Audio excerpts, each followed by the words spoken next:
Bonjour chers amis, bonjour chers internautes. Bienvenue sur ma chaîne YouTube. Comme d'habitude, nous parlons des personnalités très connues, très célèbres. Et cette fois-ci, nous allons parler d'une célébrité. Et cette célébrité, c'est une célébrité ivoirienne.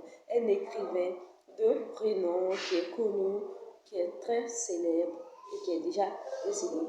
Ce matin, nous allons parler de Bernard Berlin Dadie. Voilà.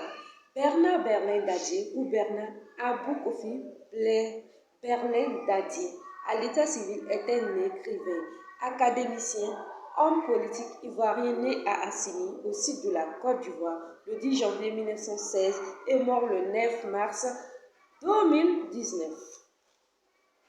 Il est le fils de Gabriel Dadie, compagnon de lutte du premier président ivoirien Félix Houphouët-Boigny. Bernard Berlin Dadie est considéré comme le père de la littérature ivoirienne.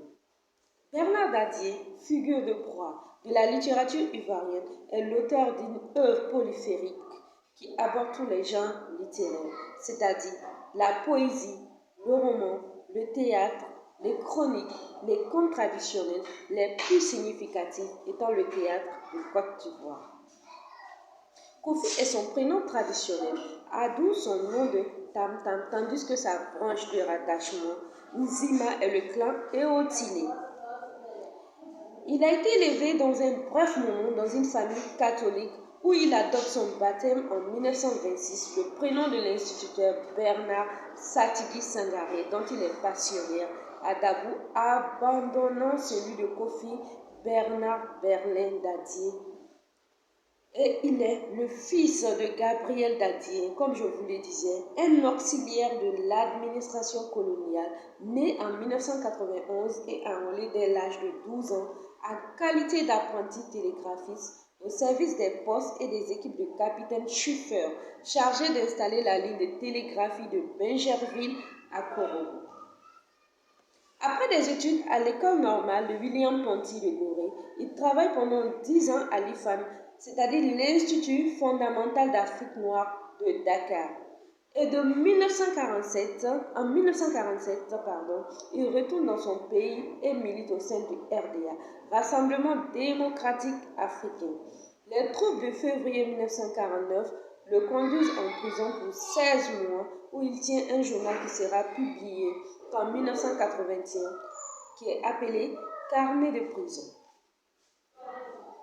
À l'indépendance de la Côte d'Ivoire, il exerce tour à tour les fonctions de chef de cabinet de ministre de l'Éducation nationale, de la direction des affaires culturelles, d'inspecteur général des arts et lettres et en 1977, il devient le ministre de la Culture et de l'Information de Côte d'Ivoire.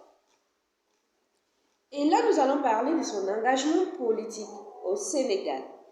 Pendant plus d'une décennie, de 1937 à 1947, Dadie est entré dans la vie active de la direction de l'enseignement puis de la bibliothèque archive de Parler-Verviers où il a été affecté en qualité de commis de l'administration.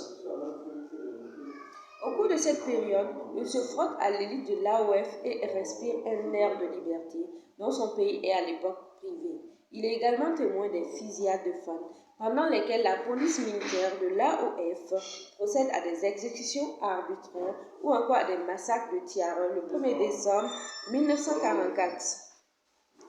Ces événements le poussent à un engagement direct. Il participe largement à la mise en place du Centre d'études franco-africain, CEPA, par lequel sont promis en Afrique de l'Ouest les idéaux de justice, d'émancipation du peuple.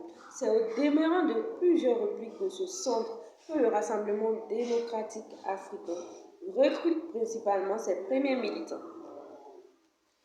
Et là, nous allons aborder ses responsabilités et actions publiques avec le PDCI et la transition militaire.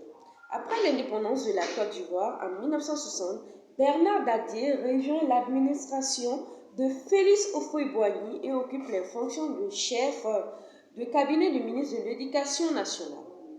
Par la suite, il est nommé directeur des affaires culturelles, puis inspecteur général des arts et lettres à plus tard ministre de l'Information entre 1977 et 1986.